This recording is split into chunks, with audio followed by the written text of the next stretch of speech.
welcome to another episode of How Not to Garden Railway. In the last episode we saw about how I lay track, and in this episode we're going to have a look at actually bending the track to shape in the first place.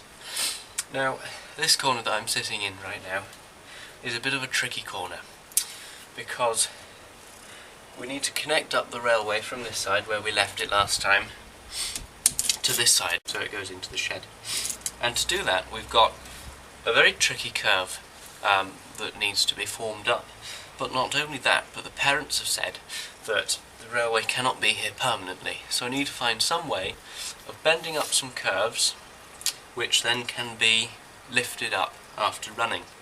I've got a few ideas, so we'll have a look at how to do that.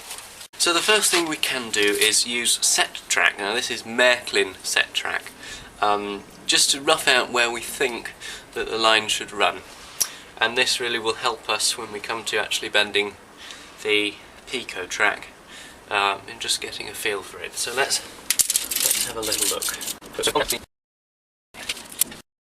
Of course you're going to have to try and avoid the cat along the way, but that's roughly where we want it to go. Now, as to my idea for removability, I thought that I could use some of this plywood here. Now it's quite thin, so it shouldn't make a difference to the levels too much, and then if we attach the track down to this, then the whole lot can be removed. Now I've already jigsawed it, so it will fit in place. Just check it with the set track again, and there you can see very much how that's going to work. Now we do still have a problem, because what I've been doing to attach the rail down, as you know, is to drill a hole and then use a screw into a rule or wall plug into some bricks. Now this is very thin, so you could never screw down into it this way because the screws just wouldn't have enough bite into the material. So, bolts. And these bolts have got countersink heads, so they can go from underneath flat upwards, so they won't interfere with the paving slabs, and then we can drill a hole in the sleepers and bolt it down. So with that all sorted, we need to look at bending our peco track. Now this is peco G45 track, and it was second hand, so that's why it's a bit grubby. And new stuff would be very much easier to bend to shape. But because this has been out in all weathers, it's got quite stiff, so you couldn't just bend it. So you have to take all the sleepers off. To take the sleepers off, something like this, we're going to have to chop up the sleepers into manageable modules, so about 4, by just removing the tags without ruining the chairs like that. Don't do that. Let's try another one. Just remove cutter. Now you could try sliding the sleepers off as they are, but as you can see they're all welded on with general rubbish. So what I do is I take a bottle of thin oil and just run down the inside here, and then they should then be a little bit more inclined to move. They might be a bit slow to start with, but here we go.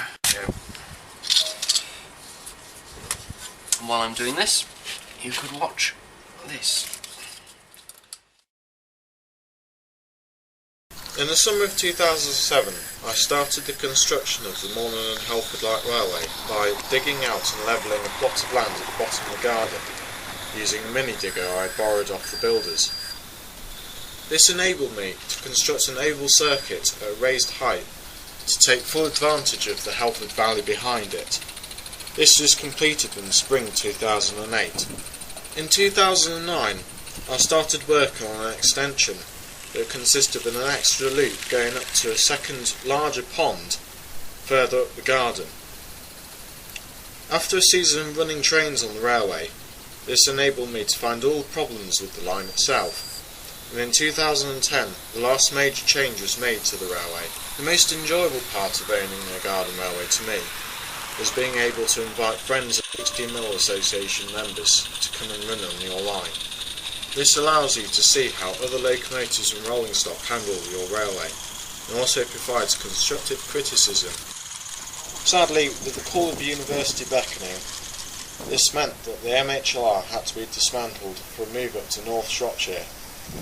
Here I am hoping to build a smaller and more basic layout using the old track taken up from the MHLR. Original locomotives and rolling stock can be run again.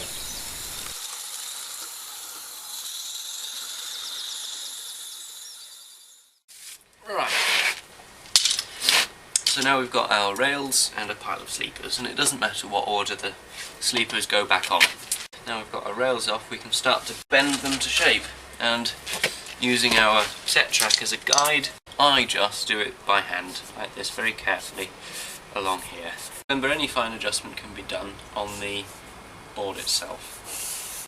Now let's do the other one. This one's got to be slightly tighter.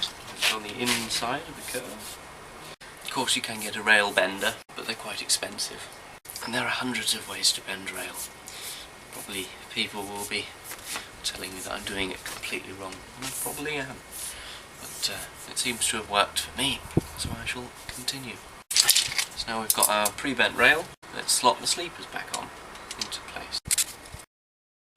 Right, we've now got the flexi track down. All done. It's a horribly dirty job, as you can see.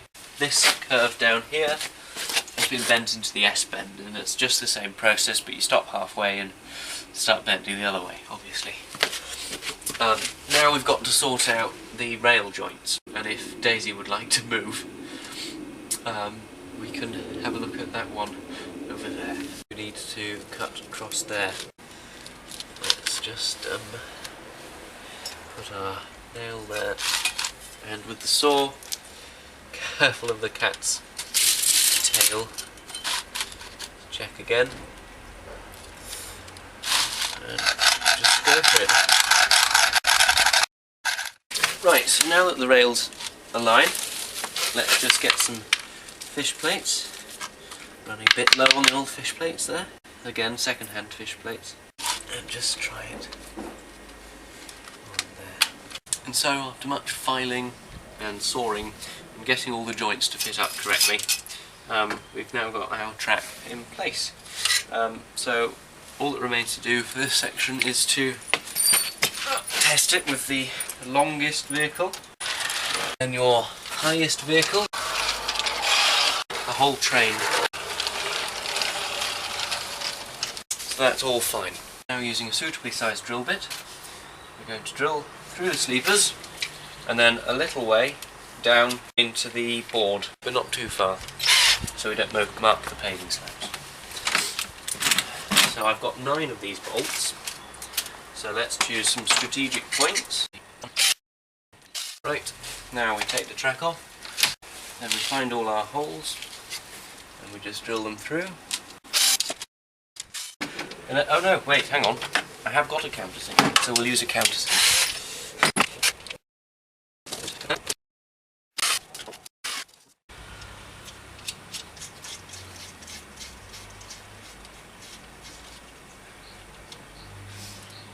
And that way we get the track held securely down, yet flush with the surface.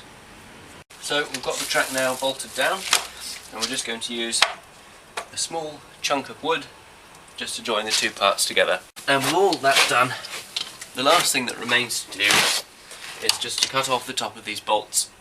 I've tightened them from underneath, but they might just foul some of the engines with the low-hanging cylinders.